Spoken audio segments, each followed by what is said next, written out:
বাকিদের যে কৌশল, সেই কৌশলের ব্যর্থতা অথবা ইনএফেক্টিভিটি শিবিরের কৌশলের এফেক্টিভিটিকে অনেক বাড়িয়ে তুলেছে। ডাক সিলেকশন নিয়ে বোধহয় আলোচনা হচ্ছে। আমরা তো অনেক আগেই শিক্ষাঙ্গন ছেড়েছি, তারপরেও আমি কতগুলো সাধারণ পর্যবেক্ষণ থেকে কয়েকটা কথা বলি। যে কোনো নির্বাচনের ক্ষেত্রে যখন আপনি কাউকে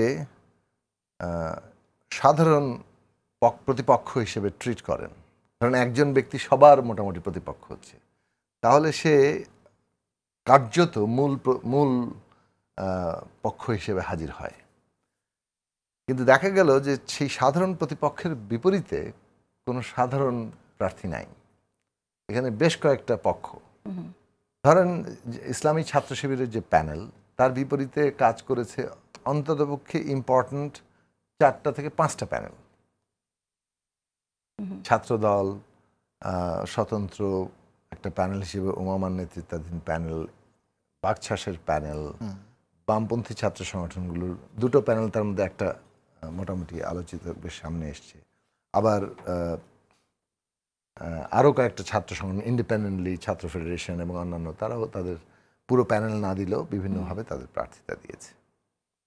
এইটার প্রতিদ্বন্দ্বিতার জায়গাটা দেখেন, আপনি প্রতিপক্ষ হিসেবে নির্বাচন হচ্ছে মোটামুটি এই আওয়াজের ভিত্তিতে প্রায়, মানে কিভাবে যেন এটা দাঁড়িয়ে গেল যে মানে শিবির প্রধান প্রতিপক্ষ হিসেবে ট্রিটেড হচ্ছে, এবং তাকে যে ন্যারেটিভে করা হচ্ছে সেটা সেই পুরনো ন্যারেটিভ, মুক্তিযুদ্ধ বনাম রাজাকার।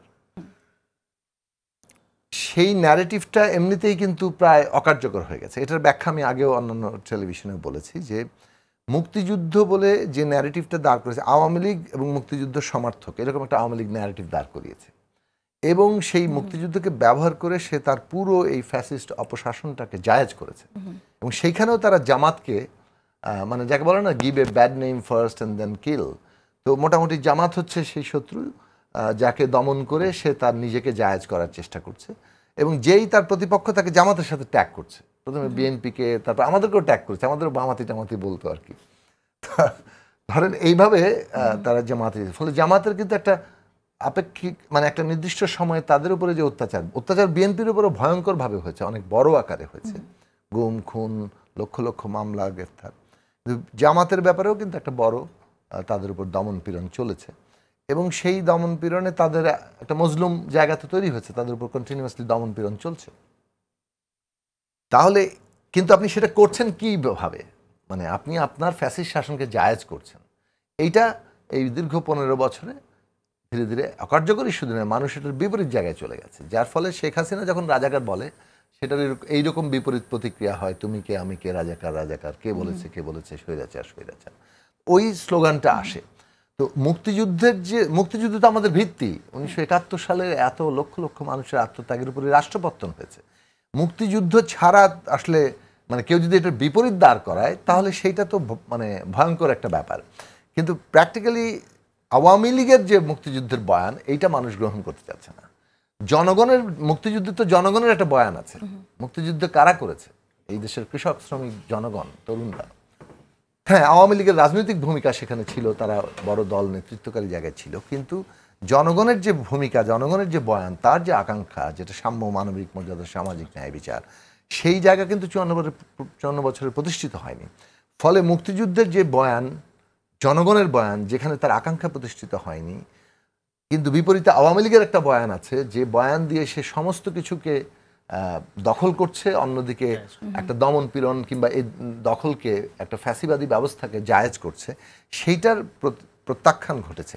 সেইটাকে আবার যখনই মুক্তিযুদ্ধ আর এই রাজাকার বাইনারিতেই আপনি উপস্থাপন করছেন, মানুষ মনে করছে ও বোধহয় আওয়ামী বয়ান নিয়ে আসছে। আপনার বয়ান যদি আপনি ডিফারেন্টলি করতেও চান, ঠিক সেইভাবে উপস্থাপিত হয়নি। ফলে যেটা প্রয়োজন ছিল যে এই যে একটা পক্ষকে, ধরেন আপনি যদি ওটা করেনও, তাহলে আপনারও তো একজন সাধারণ প্রার্থী থাকতে হবে, সেই জায়গা কিন্তু আপনি তৈরি করেননি। এটা হলে প্রধান মানে শক্তি ভারসাম্যগত প্রশ্ন। আপনি যদি বাকিদের একজন সাধারণ প্রার্থী দেখেন, ভোট হিসেব করলে মোটামুটি সে কিন্তু ছাড়িয়ে চলে যায়। এটা গেলে একটা। তারপরে আপনার নিজস্ব বয়ান দরকার ছিল, বয়ানটা দরকার ছিল ভবিষ্যৎমুখী রাজনীতির।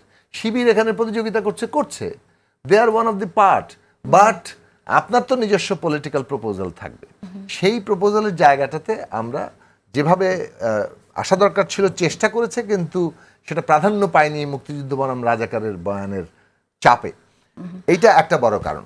কিন্তু শিবিরের দেখুন তাদের আরও অনেকগুলো গুরুত্বপূর্ণ জায়গা আছে। একটা হচ্ছে পজিটিভলি বলা যায় তারা পুরো আগেও সোশ্যাল ওয়ার্ক করতো, এই 13 মাস ধরে ওরা সোশ্যাল ওয়ার্ক করেছে, মানে ধরেন কেরিয়ার বিষয়ে টেকনোলজিক্যাল প্রশিক্ষণ, আর্থিক নানান সহযোগিতা, এগুলো কিন্তু তারা কিভাবে করতে পেরেছে দেখেন।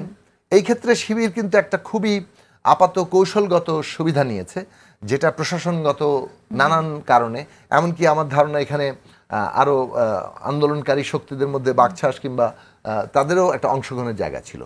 ঢাকা বিশ্ববিদ্যালয়ে কি হলো, ছাত্র রাজনীতি নিষিদ্ধ। ছাত্র রাজনীতি নিষিদ্ধ করে আপনি কোনো ছাত্র সংগঠনকে ইউনিভার্সিটির ভিতরে ফাংশন করতে দিচ্ছেন না, কিন্তু শিবির সেখানে কিন্তু ঠিকই ফাংশন করছে। এবং শিবির যেহেতু দীর্ঘদিন তারা চাপের মধ্যে থেকেছে, তারা আন্ডারগ্রাউন্ড কায়দায় কাজ করার একটা বিরাট দক্ষতা অর্জন করেছে, তারা কিন্তু এই শিবির কোথায় সাধারণ ছাত্রের নামে আসতেছে ছাত্র রাজনীতি বন্ধ করতে হবে, কিন্তু ওটা কিন্তু শিবিরই অর্গানাইজ করতেছে। আবার শিবির ধরেন হলে খুবই তার ওই অপ্রকাশ্য কায়দায় তারা ঠিকই কাজ করে যাচ্ছে, এবং এই কাজগুলো 13 মাস ধরে তারা করতে পেরেছে, যে কাজটা অন্য কোনো ছাত্র সংগঠন ঢুকতেই পারছে না, অথবা তার প্রকাশ্য কাজ করতে যেহেতু পারছে না, তার তো আবার অপ্রকাশ্য কাজ করার ওই স্কিল কিংবা ওই মেকানিজম তৈরি হয়নি।